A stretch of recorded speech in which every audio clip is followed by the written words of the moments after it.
मत्ती 8 कोढ़ के रोगी को चंगा करना। जब वो उस पहाड़ से उतरा तो एक बड़ी भीड़ उसके पीछे हो ली। और देखो, एक कोढ़ी ने पास आकर उसे प्रणाम किया और कहा, हे प्रभु, यदि तू चाहे तो मुझे शुद्ध कर सकता है।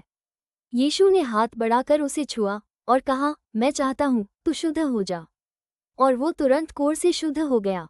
यीशु ने उससे कहा, देख, किसी से न कहना, परंतु जाकर अपने आप को याजक को दिखा और जो चढ़ावा मूसा ने ठहराया है उसे चढ़ा, ताकि लोगों के लिए गवाही हो। जब वो कफरनहूम में आया तो एक सूबेदार ने उसके पास आकर उससे विनती की, हे प्रभु, मेरा सेवक घर में लकवा रोग से बहुत दुखी पड़ा है। उसने उससे कहा, मैं आकर उसे चंगा करूंगा।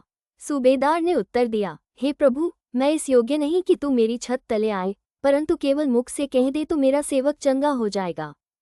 क्योंकि मैं भी पराधीन मनुष्य हूँ और सिपाही मेरे अधीन हैं। जब मैं एक से कहता हूँ, जा, तो वो जाता है, और दूसरे से, आ, तो वो आता है, और जब अपने दास से कहता हूँ, ये कर, तो वो करता है। ये सुनकर यीशु को अचंभा हुआ और जो उसके पीछे आ रहे थे उनसे कहा, मैं तुमसे सच कहता हूँ कि मैंने इस्राएल में भी ऐसा विश्वास नहीं पाया। और मैं तुमसे कहता हूँ कि पूर्व और पश्चिम से बहुत से लोग आकर अब्राहम और इसहाक और याकूब के साथ स्वर्ग के राज्य में बैठेंगे, परंतु राज्य के संतान बाहर अंधकार में डाल दिए जाएंगे, वहां रोना और दांतों का पीसना होगा। तब यीशु ने सूबेदार से कहा, जा, जैसा तेरा विश्वास है वैसा ही तेरे लिए हो, और उसका सेवक उसी घड़ी चंगा हो गया।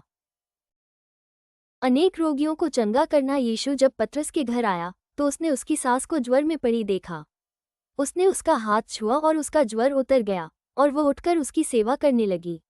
जब संध्या हुई तब वे उसके पास बहुत से लोगों को लाए जिनमें दुष्ट आत्माएं थीं, और उसने उन आत्माओं को अपने वचन से निकाल दिया और सब बीमारों को चंगा किया, ताकि जो वचन यशायाह भविष्यद्वक्ता के द्वारा कहा गया था वो पूरा हो, उसने आप हमारी दुर्बलताओं को ले लिया और हमारी बीमारियों को उठा लिया। यीशु का शिष्य बनने का मूल्य। यीशु ने जब अपने चारों ओर एक बड़ी भीड़ देखी तो झील के उस पार जाने की आज्ञा दी। तब एक शास्त्री ने पास आकर उससे कहा, हे गुरु, जहाँ कहीं तू जाएगा मैं तेरे पीछे हो लूंगा। यीशु ने उससे कहा, लोमड़ियों के भट्ट और आकाश के पक्षियों के बसेरे होते हैं, परंतु मनुष्य के पुत्र के लिए सिर धरने की भी जगह नहीं है।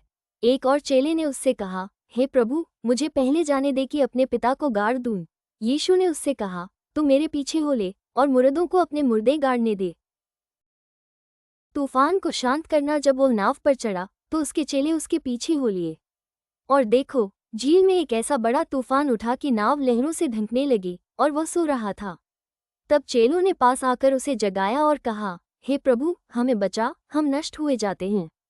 उसने उनसे कहा, हे अल्पविश्वासियों, क्यों डरते हो? तब उसने उठकर आंधी और पानी को डांटा और सब शांत हो गया। और वे अचंभा करके कहने लगे, ये कैसा मनुष्य है कि आंधी और पानी भी उसकी आज्ञा मानते हैं। दुष्टात्माग्रस्त मनुष्यों को चंगा करना। जब वो उस पार गदरेनियों के देश में पहुंचा तो दो मनुष्य जिनमें दुष्टात्माएं थीं कब्रों से निकलते हुए उसे मिले। वे इतने प्रचंड थे कि कोई उस मार्ग से जा नहीं सकता था। उन्होंने चिल्लाकर कहा, हे परमेश्वर के पुत्र, हमारा तुझसे क्या काम? क्या तू समय से पहले हमें दुख देने यहाँ आया है? उनसे कुछ दूर बहुत से सूअरों का एक झुंड चल रहा था। दुष्टात्माओं ने उससे ये कहकर विनती की, यदि तू हमें निकालता है तो सूअरों के झुंड में भेज दे।